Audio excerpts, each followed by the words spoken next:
Ladies and gentlemen, welcome to this session, The Global Economy Outlook, The View from Asia. My name is Stephen Engle. I'm the longtime China and Asia correspondent for Bloomberg Television. We're very happy to have all of you here and pleased to have such a distinguished list of panelists today. Now, The View from Asia, it's interesting because a lot of us, like me last week, when we woke up at the end of last week, there was some turmoil, of course. We had a vote in the United Kingdom. And like you, like many of us, we probably were viewing things pretty good. The economy, okay, yeah, there were some storm clouds, but China was stabilizing. The Fed was perhaps heading towards normalizing interest rates. We were feeling good, right? We were at home maybe, we woke up in the morning, we got up, we have a great family, a great house, maybe a little dog, get our cup of coffee, go downstairs, and then we see this. All right, what did the dog just do? I'm going to call him Jack, because he's Union Jack. It's a Jack Russell Terrier. You know, good dog, bad dog. I mean, the dog is just thinking, what did I do? I'm just being a dog. But, you know, we have to get a new couch. We might have to get a new dog, but no guarantee that you're going to get a better dog or a dog that's going to act more responsible. There are problems. So this is the mess that we're faced with right now with what happened. So I want to start by introducing our panelists and then get their views on what happened and how we're going to get out of this mess, cleaning up a lot of feathers. To my left, in no particular order, of course, all of great importance, Professor Nouriel Roubini, chairman of Roubini Global Economics. To his left, Huang Yiping, Peking University professor and also a PBOC Policy Committee member. Guangyao, the Vice Finance Minister of China. Thank you for joining us today. Jing Ulrich, she is the Managing Director and Vice Chairman of Asia Pacific for JPMorgan Chase. Jing, thanks again. We're very honored, a late addition to our panel, to have Mehmet Simsek, Deputy Prime Minister of Turkey. Thank you so much for joining us today. And last but definitely not least, Zhu Min. He is the IMF's Deputy Managing Director. A very distinguished all-star cast, I must say. I want to start, because this is The View from Asia. Minister Zhu, if I may begin by asking you, when you heard the news that happened from the UK last week, what were your initial views, and is this more a referendum against globalization, would you say? To be honest, we just had G20 finance minister and the central bank deputy meeting June 23rd in Xiamen. And I chaired the meeting, discussed global economic situation and macroeconomic policy response to some events. All participants of meeting agree immediately challenge or risk we faced is a referendum in UK. No matter what result, because that's just one day. Same day, referendum happened in UK, but we are waiting for the final result. That's meeting, we had very professional discussion. We are very deeply discussed, and particularly introduction by UK Central Bank and ECB representative. And they are briefed, G20 deputies. They are made Plan B. Contingency program made in Bank of England. Also ECB side. ECB is very clear. In line with the mandate of ECB, ECB will take real action to stabilize economic growth in Eurozone. So that's we discussed, and we understand the challenge. Now, that's the result. I can very frankly report to you, on the one hand, it's an expectation. On the other hand, it's as expected by us. Why we say an expectation? We absolutely from financial market sector response, understanding. That's nobody really realized referendum result is like this, and 48 to 52. Most of people think that 52 will favor yin, but now it's reverse. So that's unexpected. On the other hand, why I say the expected? Because plan B, contingency plan. No matter how strong financial market react to the final result of referendum, we see this big drop of sterling currency. We see the big turbulence in Euro-American market also give us a negative impact to Asia market. But we understand the financial system really have this healthy function, not collapse by this so big accident happened. So that's my report. Professor Roubini, how long do you expect this type of volatility that the markets have at least demonstrated to last? Well, we've had already 2 episodes of significant risk-off and market volatility in the last year. One was August, September of last year when there were concerns about a Chinese hard landing. A second one occurred January and February of this year, where there were concerns not just about China, but also US growth, the Fed, oil and commodity prices, situation in Europe, and so on. I think this is a third episode of volatility. How much is going to last? The previous 2 lasted about 2 months. In this case, I think the uncertainty is going to be much longer. The UK will have to decide whether to invoke Article 50 and when the negotiation will start towards a divorce. There is not just the concerns, of course, about the United Kingdom. There are questions about whether the rest of Europe is going to now, over time, integrate more, or whether this is going to lead to a disintegration gradually over time of the European Union, even threats to the Eurozone. There is even a risk of a breakup of the United Kingdom if the Scots or the Northern Ireland were to decide to go their own ways. And this shock has occurred at a period of time where there are other uncertainties in the global economy. US economic growth and earnings growth is slowing down, uncertainties about the Fed, question marks about the Chinese growth and their debt, other issues regarding Abenomics and Japan. Some emerging markets are fragile, so this shock occurs at a time there are also other tail risks in the global economy. So I expect that the volatility is going to depend and how much is going to last on, first of all, the policy response, monetary, fiscal, and otherwise, the European Union response to this shock, and also whether other developments in the global economy imply improvement in economic and financial condition or a worsening. But the volatility probably is going to last for a while. Hopefully we're going to get to all those issues that you brought up.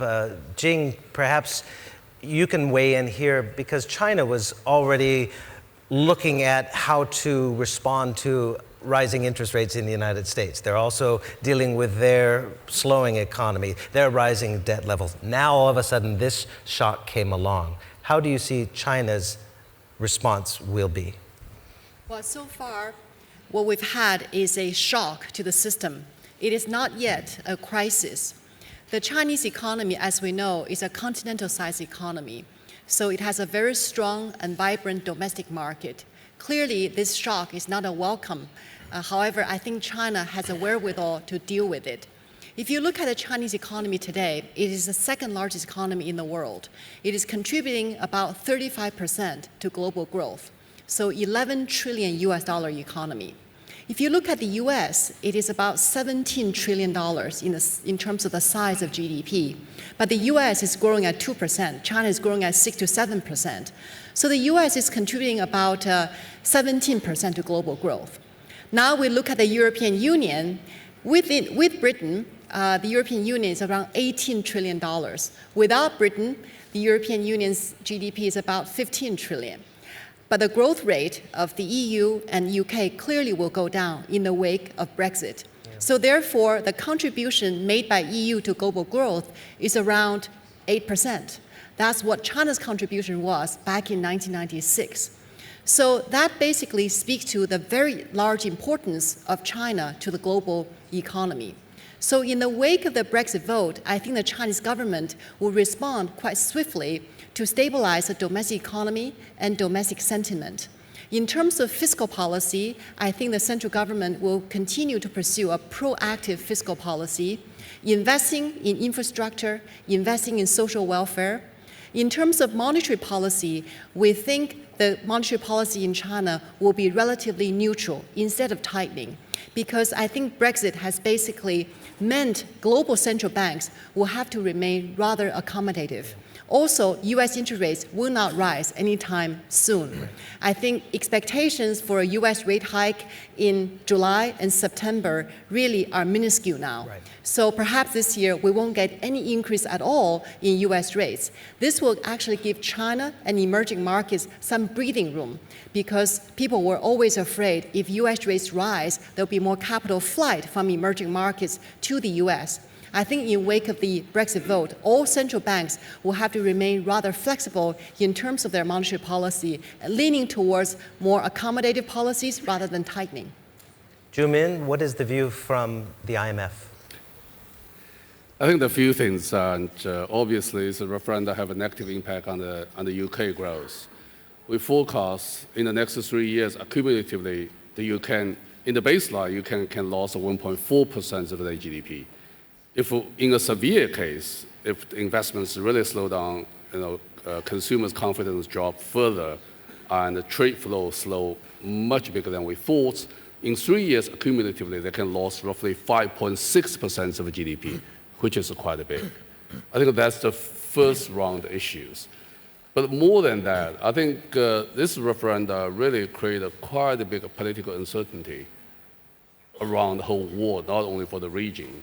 And the first issues, we'll see a few other referendums now on call and on the table. Scotland is the one, say, on the table, and you heard the few other countries also talk about possible referendums, which create a huge political uncertainties. I would say those uncertainties will transform into the market volatility and put the growth on downside pressures. Why we transfer into the market? Because anytime you have a political uncertainties, and the market will be very much concerned. So you will see what happened in the past 2 days is really response to the political uncertainty, because everybody understood in the next 2 years nothing will happen, still in the negotiation process. But market is really looking forward, is really response to the uncertainty is very much volatile. So I think that this political uncertainty, it will be quite a big impact on the market volatility. Now, also, this political uncertainty will bring another pressure on the growth, because today, we don't have very much aggregate demand policy space. We don't have a monetary policy space. We don't have a fiscal policy space. So the growth is very much depends on the structural reform. But structural reform is a political economy process. Now, the political uncertainties put the tremendous pressures from the politicians. For them, there's no room for them to carry on the structural reform. So if that's the case, the global growth could further lower. I think that's also the potential growth. Is that a danger then, Huang Yiping, to China's structural reform agenda if there's another global shock? Well, if there is a global shock, obviously it will have some negative impact on Chinese growth. But I suspect the impact on reform in China could be in both directions. On the one hand, if there is a really near-term uncertainty, the focus, the emphasis might be more placed on growth, supporting growth. The leadership has committed to maintaining 6.5% growth for the next 5 years. So there should be more attention and probably more fiscal and monetary policy support. But at the same time, I think most Chinese policymakers will realize that we really needed to support growth from a longer-term perspective. That means you need reform. And the government, what the government listed this year, 5 tasks: reducing the overcapacity, reducing stabilizing leverage, and reducing inventory in the property sector and so on. I actually think over time that could actually be a positive factor pushing the Chinese reform. Prime Minister, or Deputy Prime Minister Simsek, I want to bring you into this conversation as well while we're still talking on the Brexit issue, because Turkey is right now sitting on the outside looking in, possibly to join the EU. What was your initial reaction? And does this at all change how Turkey approaches EU this week even in your ongoing, years-long discussion to possibly join the European Union? Thank you. First of all, I'm delighted to be here, and I'd like to thank Chinese authorities for their hospitality and great organization. Brexit, I think the Turkish potential accession was also used and probably was influential in decision, because you could see British newspapers carrying all these headlines. 79 million Turks are about to come and essentially move to UK. So it was based on fear. I think going back to your initial question, I would think that this is one of the most significant pullback from post-World War II consensus of more openness in terms of trade, in terms of labor movements, trade integration, globalization in general. So in a way, probably globalization is running out of steam, if you take that. But it's not only in the UK. I mean, look at Austria. I mean, far right was only a little bit shy from actually winning outright presidential post. Same applies to other far right or far left movements in various parts of the world. So clearly, there is an issue there. The Turkish enlargement, Turkish accession issue is always used for domestic political football in a way. I mean, it's used, but I think it's used unfairly, because it's more likely that Turkey would be an asset rather than a liability, and more likely to, that more British people are going to move to sort of southern Turkey than Turks moving to Britain. I think there are a few question marks here. First, with the UK out, what is the future of TTIP? I think that's a very important question, because the world needs more trade. And certainly we need to open up services and agriculture to, new generation of trade agreements to boost productivity, to boost growth. And I think there's a pullback in that sense. So in a way, actually, the world economy was fragile, and that adds to more fragility. Having said that, one last word, I would argue that this is not a systemic shock, even though the political aspect of it are very, very important. But in terms of the fallout for the global economy, this is not Lehman saga. This is just, a political, essentially crisis that has significant implications for the future of EU and, of course, Turkey. It weakens EU, it weakens UK, and certainly is bad for all of us. I'll come back to the issue of the prospects of Turkey joining in just a minute. I want to continue the topic about whether this is an attack on globalization. I've been covering these issues for decades now. We saw the still failure of the Doha round of the WTO. You've seen more unilateral agreements, regional agreements. But Professor Roubini, is globalization under threat by what we saw in the UK, by what we're seeing from Donald Trump, what we're seeing in various countries electing more nationalistic policies? Certainly there is something of a backlash against globalization. Mainstream economists like myself believe that globalization, trade, migration, technological innovation, of course, are good for the global economy, are good for individual countries.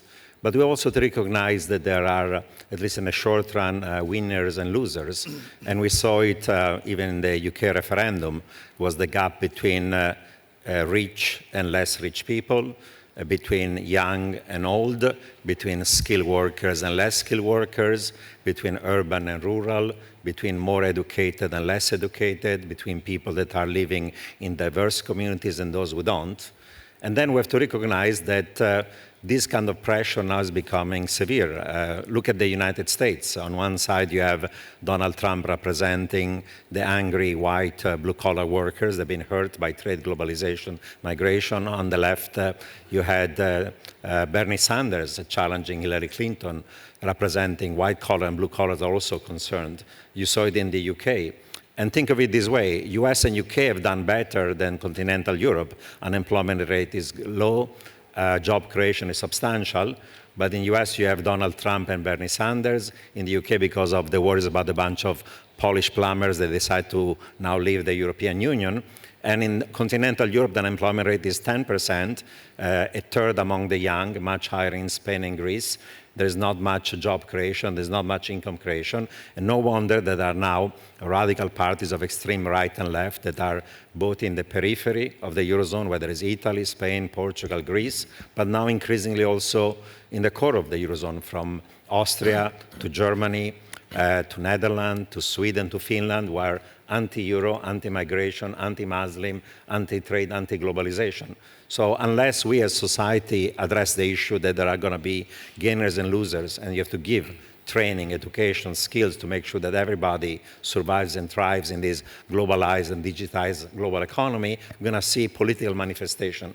And it's not any longer the black and white conservative versus progressive, because in the UK, part of Labour went on the side of UKIP for leaving. The Tory party is divided between those who represent the big business and the City of London, who are in favor of staying, and those who are actually more rural against it. And the same thing in the United States.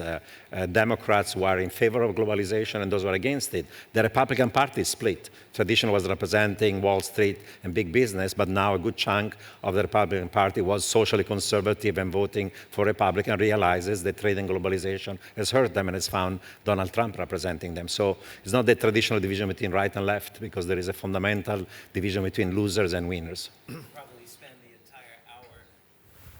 We could probably spend the entire hour just talking about whether a referendum was the right way to decide such a issue that has such huge ramifications. It's not black and white. It's not yes, no. But Dr. Zhu, you wanted to add something. Yeah, I just want to make one point in terms of globalization and into the Brexit. The trade negotiation can be very, very complicated and difficult between the UK and the EU, because there's thousands of directives need to be modified and recoppled into the UK law, for example. And currently, UK have a trade relationship with 60 countries that are all under EU trade policy. So UK need a separate negotiation with 60 countries on the bilateral level. So in this particular case, I think we need to encourage all the parties involved in these negotiations to keep the open mind, be calm, and be cooperative and support the globalization. I think it's absolutely important at this moment. Because if this negotiation between the UK and the EU, and between the UK and all his 60 trade partners, really set a reverse course, it will be a real bad case for globalization. Because you mentioned yesterday that this could potentially be the beginning of the breakup of the EU, which has huge, forget the political ramifications and the social ramifications, economic ramifications, as the EU is such a large trading bloc. Jing, did you want to add something about the... Well, I think we need to separate the near-term financial market reaction to the most recent event to the long-term trends of globalization. So if you think about the Brexit vote, is it going to threaten the world order as we know it? Is it going to reverse the trends towards globalization? I don't think so, not in the long term. In the near term, however, because the results were largely unexpected by the market, the foreign exchange markets, financial markets have had a pretty major reaction. Eventually, in the coming several months, the dust will settle. But trends towards globalization, towards more trade, more openness, I think will continue. I mean, just take a look at China as an example. It's a country of 1.3 billion people. This year in 2016, 150 million Chinese people will travel overseas. They're embracing the world. They're seeing the world. They're doing so much of their shopping. They're enjoying the experiences via the internet. Look at China's trade. It's the single largest trading nation in the world. 15% of Chinese trade go to the EU. 2.6% of trade go to the United Kingdom. Of course, with the setback that we've had, this is going to affect China's trade in the near term. But is this going to reverse fundamentally the trends towards globalization, towards more cooperation around the world across national borders? I don't think so. Huang? Well, I think the point to distinguish short-term and long-term impact is very important. Although my assessment is probably less upbeat on globalization, my own sense is globalization already slowed after the global financial crisis. And what you saw in the UK and you probably will see in the US, just to confirm that. The lesson I took away from this referendum is that black swan event could happen, and so our risk premium should all rise going forward. And I agree with Jing, China probably will continue to open up, but the real implication for China is that China has been the main beneficiary of globalization for the last 4 decades. But now this is slowing down and possibly even be reversed. If that's the case, I think we really need to think more about how to reconfigure our own growth engine. And this is the reason why I think it might be positive or might be negative, but really for us, there's only one way out. That is continue to accelerate economic growth, to upgrade our industry, and perhaps to focus more on domestic demand instead of overly relying on external demand. That's an interesting question for Vice Finance Minister Zhu. Does this cause China perhaps to pause in its outbound agenda investment? All the investment that it's done in the UK in the last year or so with the Great State Visit in October, with Europe also facing a crisis because of this. Does China need to look more inward, or will they pause on their outbound investment? First of all, we must acknowledge the pressure is increased because global economic slowdown. And also, we must recognize the global economic recovery continue weak. And the unbalanced issue become more serious. Also, political side, that's momentum of caused by UK referendum. So in this regard, how about the China policy? In China, we strongly believe the developing theory, innovation, coordination, open, green, and sharing is very important as real guidance. We understand our opening up reform is firstly to promote Chinese productivity increase. That's firstly benefit Chinese people. So that's why so strong people support to the opening up policy. On the other hand, certainly China development made a real contribution to the global growth. That's why we talk about 35% or more contribution to new growth in the world. So we know the responsibility, we understand as the second largest economy how important we are formally implement development theory to promote Chinese growth. And also, we understand we must be real balance between demand and the supply side structure reform. Without the supply side structure reform, it's really difficult to talk sustainable development. However, in the short term, we need the stable and growth. That's as a bridge. In the very short term, the short-term issue, we must rely on demand. But middle, long-term structure issue must rely on supply side structure reform. This definitely is important for China, also important for the world. That's why we are strongly coordinate with the G20 members to make sure global growth back on the right track, sustainable, balance, and strong. We thought that's very, very important. President Xi Jinping gave very clear instruction to Chinese G20 team must enhance the real cooperation with all G20 members, strengthening macroeconomic policy and enhance the capability of global reform on global governance. And we must send very clear positive signal to the global.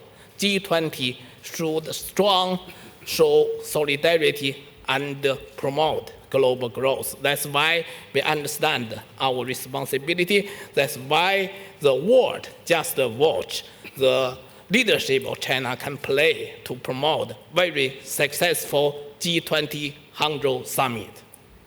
I'm going to transition into the challenges facing the Chinese economy in just a minute, but I want to ask one more question while we're still talking about the issues in Europe with the Minister Simsek. Because let's take aside for a minute whether the EU will allow Turkey in. Turkey also would likely have to have a referendum of its own to decide. The Turkish people must decide whether they want to join. If they decide not to, much like the UK did, economically, how does that set Turkey back? Well, the talk of referendum in Turkey is a reflection of anger, resentment with the EU. Of course, we've been waiting in the entry room for almost 53 years. And finally, we were called in to negotiate, and it's been lasting for much longer than we expect. The politics of enlargement in Europe has been extremely unfavorable. Since Dutch no, since the big expansion, Europe has had a lot of internal problems.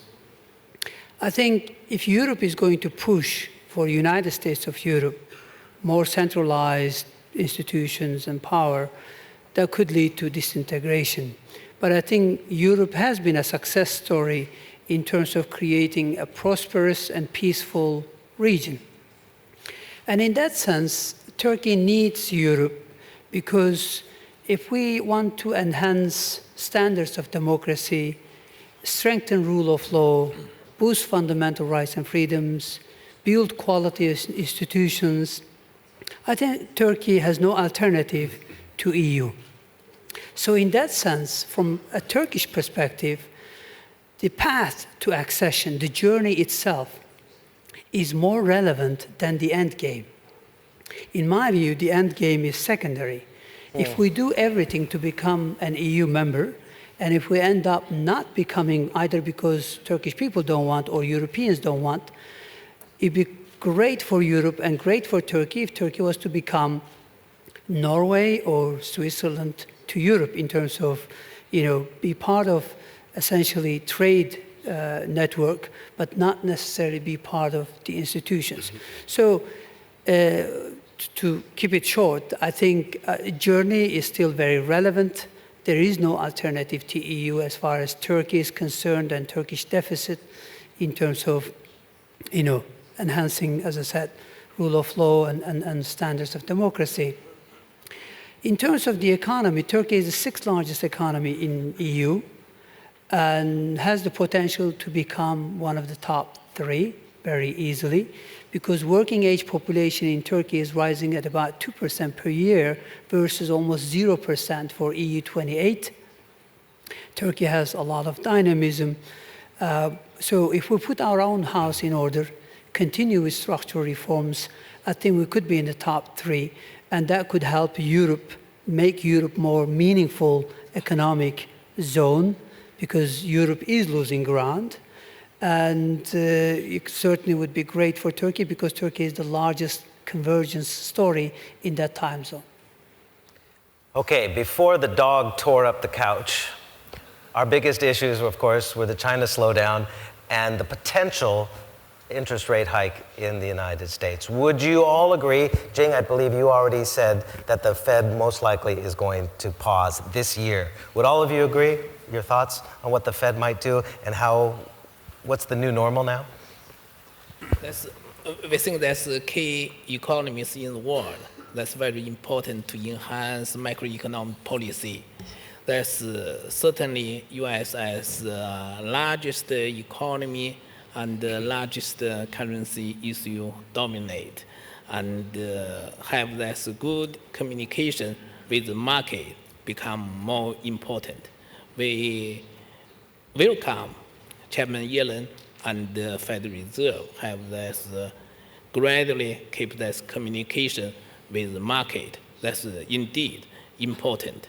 That's we recognize all largest economy have this spillover effect to the global economy. So that's why, including China, that's we have this enhanced this capacity in our group, all through IMF to enhance coordination. Also have this timely communication with the market. We believe such kind of communication is really benefit each other and benefit stability of capital market. Yeah, go please, and then Jing. Well, certainly the Fed is going to be on hold in July and September. It's not even obvious that they're going to be hiking in December. And of course, the Fed is looking at what's happening to US growth, job creation, and inflation. But the Fed, whether you like it or not, is in some sense the central bank for the world. So what's happening in the world affects the Fed. For example, last year, after they finished QE and exited, they were supposed to start hiking rate in the first half of last year. In the spring, you had the Brexit fears, and then the Fed stayed on hold until July. Then they were supposed to hike in September, and you got the turmoil in August coming from concerns about China. And they skipped September. Then they started hiking in December. They said, we're going to hike 4 times this year. And then on January 1st, turmoil from China, from oil, from emerging markets, from Brexit came, and they skipped the March, and then they were supposed to hike in June, and they skipped June because there was the Brexit referendum. Now the Brexit vote is going to push them to skip September and then maybe even December. A new line in the sand. Literally, what happens in the world matters because what the Fed does affects the rest of the world, and currency and financial market volatility implies a tightening of financial condition. Right. Whenever there is a risk-off episode, the dollar strengthens. The strengthening of the dollar implies worsening of U.S. net exports, of U.S. growth, lower inflation, and it leads then to concerns about excessive dollar appreciation. By the way, a strong dollar is bad for the world because it leads to greater risk that China might be tempted to weaken its currency. Right. It leads to a fall in the dollar price of all energy and commodities. It reduces U.S. corporate profits and affects global equities. And therefore, all these channels of interdependence imply that the Fed looks at the world. So that we're potentially right now having a short-term dollar strength because of the volatility in the market. But if they pause, potentially the dollar should not strengthen as much, which would be a bit of a gift for China to prevent the continued depreciation, downward pressure on the yuan, and the capital outflows that we saw as an estimated $1 trillion last year. Would you agree with that? So far, we've been talking about the bilateral relationship between the Chinese yuan and the US dollar. Actually, the Chinese Central Bank already introduced on December 11th of 2015 the basket of 13 currencies, CFETS. So in the wake of the Brexit vote, the Chinese yuan did depreciate 1.2% against the US dollar, but it appreciated 2.4% against the euro. Right. So against the US dollar, yes, indeed, all major currencies are weaker except for the Japanese yen and the Swiss franc. Chinese yuan is also weaker. But against the 13 currency basket, CFETS, the Chinese yuan actually is quite stable. So I think investors out there need to really shift away from the singular focus of US dollar, Chinese yuan exchange rate. People need to look at the basket of currencies, right? 13 currencies, including the US dollar, the euro, the British pound, as well as the Japanese yen and many other currencies. So this is a near-term market reaction. But in the medium term, you asked earlier, Stephen, about the challenges facing the Chinese economy. I think in the same vein, we need to look at China's capital allocation. We need to look at related debt issues. Minister Zhu mentioned supply-side reform, how it's very essential to China's ongoing reform. So we need to shift away from the near-term market reaction. Indeed, we had a very tumultuous few days after the Brexit vote. But there are important tasks at hand for the medium and long term, namely improve capital allocation efficiency, how to support the service industry, how does China resolve the debt issue, how does China undertake deleveraging in the corporate sector, and really set the economy on a healthier and more balanced growth path. Absolutely. I want to talk about, actually, I think deleveraging is a misnomer because that means a reduction in debt, but a restructuring of how the debt pile is managed. Zhumin, you wanted to add something there. Yeah, just a quick chipping on the U.S. interest rate side. I think they're both domestic factor and international factor. Domestically, if you're looking for the U.S. May job number, which is weak, so that's also caused Fed to be careful looking for the market. And the inflation rate is still low and way below 2%, and the core inflation rate also below 2%. So that is very much the basis for the Fed to consider future the interest rates. And internationally, we see whatever the market turmoil in the past few days. So we always recommend the U.S. Fed to raise interest rates in a more cautious way and take also the international spillover, as Minister Zhu mentioned, into the policy consideration. In China issue also, I think Jing has a very important point I would like to re-emphasize. Since last year, Chinese exchange rates are really moving away, dollar pegging, to the more basket ways. Yes. So in that sense, we should not look in Chinese RMB exchange rates directly packing with the dollar, but rather looking for the overall basket. In that sense, with the overall basket always more volatile than dollar per se in terms of direction, the RMB exchange rates can go both sides, upside, appreciate and depreciate, and volatile along with the market, which is good news. Right. We look at the dollar yuan because of the political ramifications, I think perhaps too much, but also with against the basket, you're seeing the incredible strength right now of the yen and the weakness in the pound. So there are distortions with the basket as well. Huang, Yiping, did you want to add on the issue? I don't have much to add on the interest rate. The point you just made about the corporate debt, I mean, the world is worried about high leverage in China. My own sense is high leverage is only a symptom, not the root cause of the problem. As you suggested, it looks like the total leverage is high, but it's unevenly distributed across the sectors. The government is not highly leveraged, the household is not highly leveraged, the corporate sector is very highly leveraged. Total corporate, non-financial corporate borrowing is about 160% of GDP. But within the corporate sector, you also saw divergence between the state sector and the non-state sector. The non-state sector leverage has been declining, but the state sector leverage has been growing significantly since global financial crisis. And if you look at these performance indicators between these two sectors, you become worried. The bad leverage has been rising quickly, and the good leverage is actually not growing, and they're actually declining. So I think it comes down to the question really is, what do we do with the state sector reform? The high concentration of leverage in the state sector could be both a good and a bad thing. It's a relatively good thing. That means the government will still provide some support because the government does have a healthy balance sheet. So people outside of China often worry that since you have very high leverage and you will see a collapse of the financial system and the corporate sector, I think probably that's not going to be the case. But at the same time, it's also worrisome because SOE reform by definition is very difficult, and I think we're still waiting for more aggressive actions to be taken.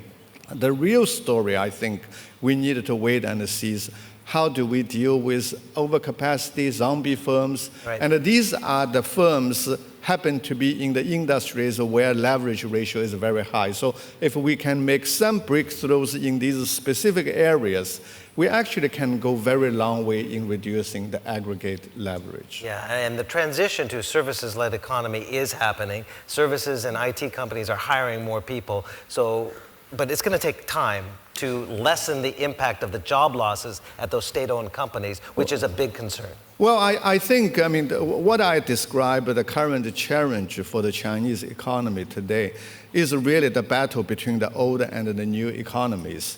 The old economy is losing out, mainly labor-intensive manufacturing and heavy industries, either because labor cost is rising and you're no longer competitive, or because of the overcapacity, you could no longer support growth. So we needed to develop a new economy, but the new economy is growing, as you mentioned, in the services sector, even in the manufacturing industry, you see a lot of upgrading. And if you travel from the northern part of the country to the southern part, the further you travel, the more upbeat you become about the outlook of the Chinese economy. And the Northeast is a bit pessimistic at the moment, mainly because you have a concentrated overcapacity, heavy industry, and so on. That is really very tough for us to deal with.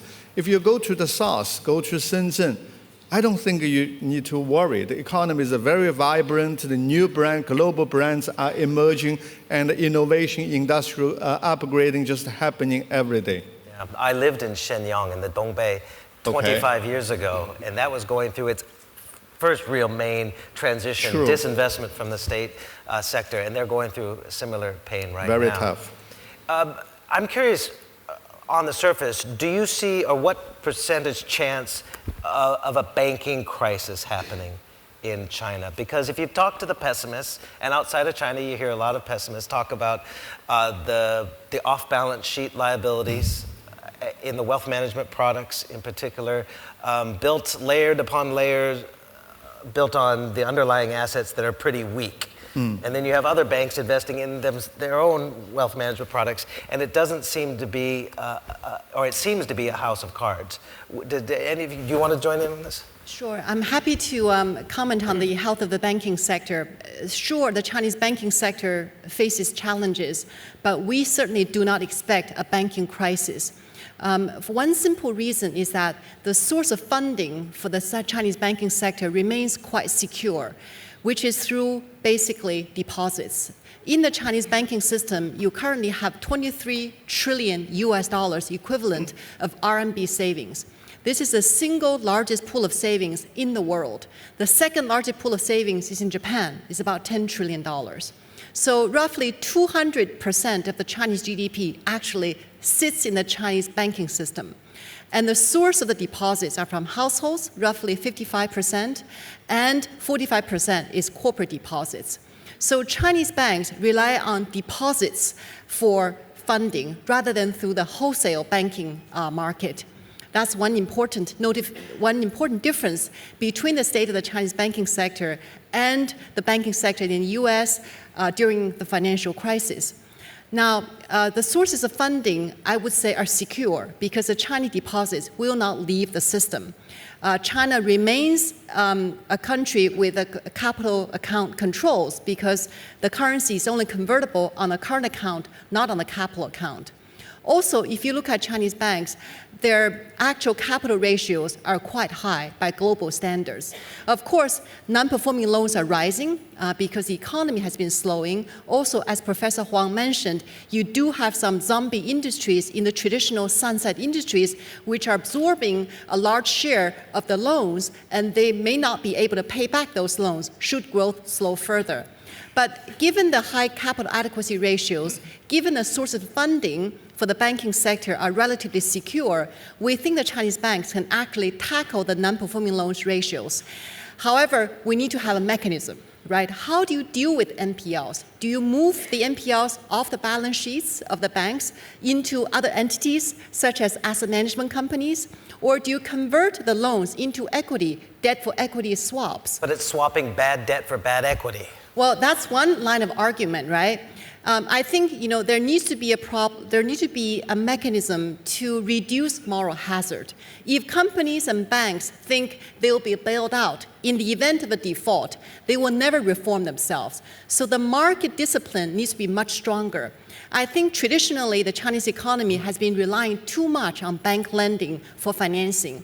We need to develop the capital markets further through equities and bonds. And there's a lot more transparency when you raise money through the equity market and from the bond market.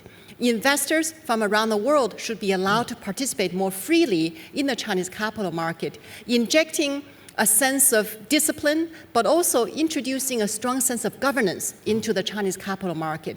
So therefore, financial intermediation can be more diversified, away from the banking sector, more towards transparent sources such as capital markets, equities, and bonds. Are there any bears on the panel here? Anybody want to raise some red flags on the banking system? I know the Vice Finance Minister is here, but we can all take it. I would say that I don't believe there's going to be a banking crisis in China, because if you think about the losses that you have to address, most of them are within the public sector. You have the central government, you have the local government, you have the local government financing vehicles, you have state-owned banks, you have state-owned enterprises. And of course, you have to clean up the system, and by doing so, there'll be losses. But since the balance sheet of the central government is quite strong in terms of deficit and debt, the debt being only 16% of GDP, even if losses have to be essentially socialized, and some of them are being socialized, the overall balance sheet of the government can address them one way or another. I think for the financial system, I would separate the state-owned banks and the regulated banks from the shadow banks. Those shadow banks had two advantages. One was the implicit guarantee of a bailout. The second one was that they were paying higher interest rates than the banks, but now formally we have a deposit insurance schemes for the banks, so the implicit bailout guarantee is gone, and as you liberalize deposit rates, then the advantage of the shadow banks is reduced, and therefore if you're serious about addressing moral hazard, as you should be, and telling SOEs or firms or even shadow banks may be allowed to default, how are you going to avoid the risk of a run if the shadow banks do not have essentially the same guarantees they had before? That's an issue has to be addressed. And on the broader macro reform, on one side, the government says we want to deal with over-leverage, over-capacity, over-investment, bad asset, bad debts, and so on. On the other side, you have this 6.5% of GDP growth target for the next 5 years, where potential growth by the end of the decade is around 5%, and every time that growth slows down, you do another round of credit fuel fixed investment. That means you're not really addressing the overcapacity, you're not addressing the bad assets, the bad debts. SOE reform is on the back burner. It's not just a question of overcapacity, it's also what you do with labor, what you do with the bad assets, and so on. And therefore, there is a bit of a trade-off. Either you accept more supply-side reform to address overcapacity and over-leverage, you have to accept lower growth than 6.5, closer to 5 over time. Or if your political imperative is 6.5% growth, you're going to do the reforms more slowly and desirable and optimal. You're going to build up more bad debts, more bad investment, more bad leverage, more overcapacity. So you cannot have it both ways. And in some sense, in China, you want to have it both ways. And there's a bit of a debate on whether you go for growth or for reforms. And you have to make some decisions on that. Vice Minister, do we need a growth target every year? And we saw that 13th 5 years plan is very clear. So that's program for next 5 years goal. And we need this double GDP by 2020 based on 2010 level. So in this regard, annually growth in China should be above 6.5%, but average yearly growth rate, but not specific target. But however, that's very important for we really achieve 13th 5 years plan. That's great goal, important for China finally realize the Chinese dream. That's first very, very important step by 2020. That's we fundamentally solve the poverty issue in China to build comprehensive health economy, and then we pave the way for the modest developed economy finally realize great goal of all Chinese wish. That's the Chinese dream. Jimin, you wanted to add something on the previous comment. 2 points. Back to the banking sector. I think that overall we see the banking sector have ample capital and profitable. That's good news. But the downside risk should not be underestimated. I think that the 3 downside risks we should pay more attention to. The first issue is the NPL ratio is increased quite strong. Reflect more and more corporate sectors facing the operational challenges and the profit margins narrow. And the more company today, the interest coverage ratio below 1 now. So that means the earnings less than the interest payments. I think that's what we need to pay attention to moderate. The second issue is banking sector have off-balance activities. You mentioned wealth management, all those issues, and interbanking activities increase dramatically. So also, this is sort of a shadow banking activity as well. So we need to pay more attention on that issues. The third potential risk also we have to pay attention is when we talk about the debt equity swap, we want to make sure it's a market base. We want to make sure it's a good debt to the good equity. I think that's, as you mentioned, it's very important, not to put a burden on the banking sector. So when we say the overall the banking sector is okay today, big and a lot of capital, profitable, but looking the medium terms, we need to pay attention on those 3 risks possibly could be on downsides. I think those we need to pay attention. On the growth issue, the quick comments I was in the growth, I think quality is more important than number. If you're looking for the job creations, if you're looking for the income numbers, I think the data is really good. We see, as you say, the transitions are happening and service sector picked up, and we see manufacturing drop down. We see consumption pick up, investment drop down. That's all good. In that sense, we don't think we need to pay too much attention on particular number of the growth. The quality is always more important. We have 4 minutes left, and I have to run down 6 participants for your final views. Where are we going to be in the global economy 1 year from now? Deputy Prime Minister Simsek, maybe we can, we left you out of the conversation on China, unfortunately, but where do you see, I mean, Turkey is having its issues, definitely, with tourism numbers are way down, the global economy, the EU issues. Where do you see the global economy 1 year from today? Well, global economy is stuck in low growth, and maybe that's new normal. Certainly the next 50 years isn't going to be as good as past 50 years because of aging population, because of probably more protectionism ahead with rising populism, bad politics, bad policies, low productivity. So you've got plenty of headwinds, even structurally. Forget about cyclical headwinds. You've got structural headwinds. So maybe we need to get used to sort of basically new normal, low growth. As far as Turkey is concerned, we do have a fairly comprehensive reform agenda. We are implementing it. I think regardless of the politics of enlargement, Turkey will continue to converge in real terms with Western European standards. We're still doing fine, not as good as we would like to. Hopefully we'll improve from here. Thank you. Thank you. Oh, Jimin? Yeah. 30 Globally, seconds. I think the political risk and uncertainty is the key risk for the next 18 months.